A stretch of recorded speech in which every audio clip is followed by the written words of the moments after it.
کیا آپ کو پتا ہے کہ چور دو قسم کے ہوتے ہیں؟ کتنی قسم کے چور ہوتے ہیں؟ کون کون سے چور؟ ایک مال کا چور اور ایک اچھا نماز کا بھی چور ہوتا ہے؟ مال کا چور تو ہم نے سنا تھا، لیکن نماز میں بھی چوری ہوتی ہے، نماز کا بھی چور ہوتا ہے۔ تو نماز کا چور کیسے ہوتا ہے؟ کیا کرتا ہے نماز میں؟ وہ چوری کرتا ہے، موبائل چراتا ہے، کیا کرتا ہے؟ نماز کا چور اسے کہا گیا ہے جو نماز صحیح طریقے سے نہیں پڑھتا ہے، نماز کے رکوع سجود صحیح طریقے سے اسے نماز کا چور کہا گیا ہے نا؟ کیسے کرتا ہے وہ چوری نماز میں؟ بتائیں گے کیسے کرتا ہے؟ حضرت جیسے کہ وہ نماز پڑھتے ہیں تو نیت بنتے تو اللہ اکبر کہتے ہیں، تو ڈائریکٹ رکوع میں جاتے ہیں تو پورے کھڑے ہی نہیں ہوتے اور آدھے کھڑے ہو کے سجدے میں چلے۔ ہاں، یہ جب وہ رکوع کرتے ہیں تو کیسے کرتے ہیں؟ رکوع سے اٹھتے ہیں تب کیسے اٹھتے ہیں بتائیے؟ ایسے کر کے ایسے ایک تو پورا سیدھا کھڑے نہیں ہوتے ہیں وہ، ٹھیک ہے، اور ایک اور کرتے ہیں اور یوں کھڑے تو ہوتے ہیں لیکن جلدی سے سجدے میں چلے جاتے۔ ہاں سبحان اللہ، یعنی جیسے یوں کھڑے ہوئے، جیسے کہ مثال کے طور پر نماز میں کیا کرتے ہیں وہ؟ جیسے یوں کھڑے ہوئے، ٹھیک ہے نا، جیسے سمیع اللہ لمن حمد فٹافٹ چلے جاتے ہیں۔ دوسرا، ایک تو پورا کھڑے ہی نہیں تو کمر ہی سیدھی نہیں کرتے ہیں، وہ یوں کھڑے ہوتے ہیں اور سمیع اللہ لمن حمد یہیں سے ہی واپس اللہ اکبر کہتے ہوئے سجدے میں۔ یہ انہیں کیا فرمایا؟ یہ نماز کے چور ہے۔ دوسری بات، پھر ایک سجدے میں کیا کرتے ہیں بتائیں؟ ہاں واپس چلے جاتے ہیں۔ کس طریقے سے؟ جیسے جب وہ نماز پڑھتے ہیں تو اب سجدہ کرتے ہیں نا، تو کیسے کرتے ہیں؟ جیسے سجدے میں گئے اللہ اکبر، ٹھیک ہے نا، اب جیسے یہ اٹھتے ہیں تو یہ اتنا اٹھتے ہیں واپس سجدے میں، تو وہ کیا کہلاتے ہیں؟ نماز کے چور۔ دیکھیے آپ کو میں بتاتا ہوں اس میں کیا ہے۔ پیج نمبر نماز کے احکام، پیج نمبر 146 میں لکھا ہے چور کی دو قسمیں۔ چور کی کتنی قسمیں؟ توجہ سے سنیے گا۔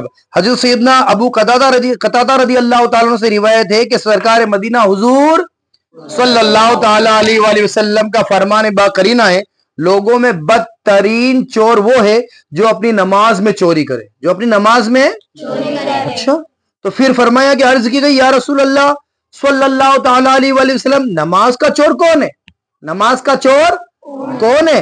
فرمایا وہ جو نماز کے رکوع اور سجدے پورے نہ کرے، نماز کے رکوع اور سجدے پورے نہ کرے۔ ایک اور اب مفسر شہیر حکیم الامت مفتی احمد یار خان رحمت اللہ تعالی علیہ اس حدیث پاک کے تحت فرماتے ہیں معلوم ہوا کہ مال کے چور سے نماز کا چور بدتر ہے، کیونکہ مال کا چور اگر سزا بھی پاتا ہے تو کچھ نفع بھی اٹھا لیتا ہے، مگر نماز کا چور سزا پوری پائے گا، نماز کا چور سزا پوری پائے گا، اور اس کے لیے فائدے کی کوئی صورت ہی نہیں ہے، فائدے کی کوئی صورت ہی نہیں ہے۔ مال کا چور بندے کا حق مارتا ہے، مال کا چور بندے کا حق مارتا ہے، جبکہ نماز کا چور اللہ کا حق۔ یہ حالت ہے ان کی جو نماز کو ناقص پڑھتے ہیں، اس سے وہ لوگ درس عبرت حاصل کر جو سیرے سے نماز ہی نہیں پڑھتے ہیں۔ جو نماز پڑھتے ہیں ان کے لیے تو یہ حال ہے، اور جو نماز ہی نہیں پڑھتے وہ کتنے بدتر ہوں گے اس سے، ہے نا۔ حضرت سیدنا امام بخاری فرماتے ہیں حضرت سیدنا حذیفہ بن یمان رضی اللہ تعالیٰ عنہ نے ایک شخص کو دیکھا جو نماز پڑھتے ہوئے رکوع اور سجود پورے ادا نہیں کرتا تھا، تو اس سے فرمایا تم نے جو نماز پڑھی اگر اسی نماز کی حالت میں انتقال کر جاؤ، اگر اسی حالت میں مر جاؤ، انتقال کر جاؤ، تو حضرت سیدنا محمد مصطفیٰ صلی اللہ تعالی علیہ وآلہ وسلم کے طریقے پر تمہاری موت واقع نہیں ہوگی۔ اللہ اکبر۔ سنن نسائی کی روایت ہے کہ آپ رضی اللہ تعالیٰ عنہ نے پوچھا تم کب سے اس طرح سے نماز پڑھ رہے ہو؟ آپ نے پوچھا کہ تم اس طریقے سے کب سے نماز پڑھ رہے ہو؟ تو اس نے کہا میں 40 سال سے نماز پڑھ رہا ہوں۔ فرمایا تم نے 40 سال سے بالکل نماز ہی نہیں پڑھی، اور اگر اسی حالت میں تمہیں موت آ گئی تو دین محمدی صلی اللہ تعالی علیہ وآلہ وسلم پر نہیں مرو گے۔ استغفر اللہ۔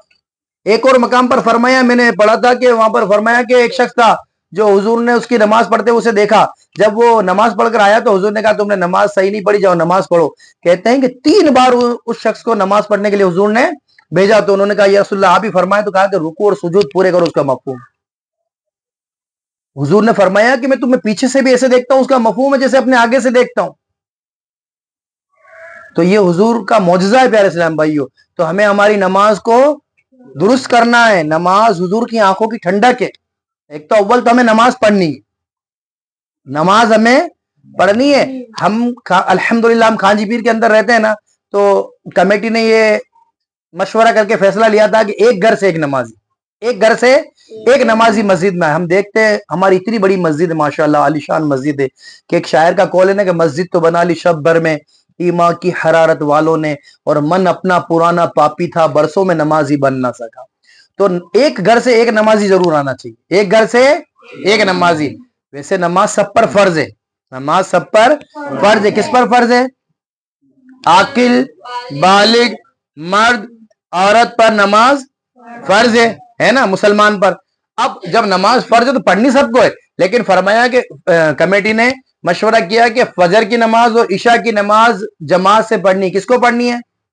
ایک گھر سے ایک جنے کو. اب محلے میں الحمدللہ ہمارے 1000 مکان ہیں. اگر 1000 گھر میں سے ایک نمازی بھی ہماری مسجد میں آیا تو مسجد ہماری پوری بھر جائے گی ماشاءاللہ. ٹھیک ہے, نیت کریں آپ لوگ بھی, اور اس بات کو زیادہ زیادہ عام کریں. اللہ تعالیٰ کہنے سننے سے زیادہ عمل کی توفیق عطا فرمائے. آمین آمین آمین.